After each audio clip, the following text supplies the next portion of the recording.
პოლნისის რამდენიმე ქუჩა ძველ იერსახეს დაიბრუნებს. ფარნავაზის, სააკაძისა და კოსტავას ქუჩებზე რეაბილიტაცია მიმდინარეობს.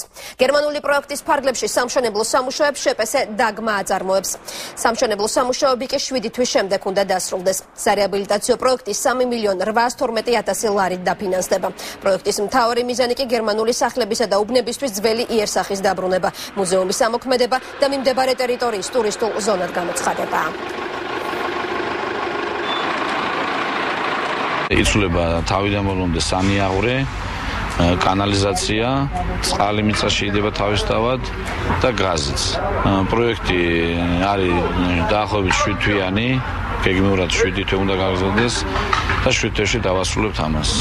შემდეგ იგეგმება ქვაფენილი იგივე ქუჩებზე და სახლების რეკონსტრუქცია, გერმანული უბნების სახლების რეკონსტრუქცია. პოლონეთში ცხოვრობდნენ გერმანელები და ფაქტიურად გარკვეული უბნები დღემდე იყო შენარჩუნებული, მათი იერსახე. ამიტომ გადავწყვიტეთ, რომ ფაქტიურად ეს ისტორიული უბანი დაგვებრუნებინა თავისი ხიბლი, რომ პოლონეთი თვითონ უფრო მიმზიდველი ყოფილიყო ტურიზმის მხრივ და დავიწყეთ ეს პროექტი.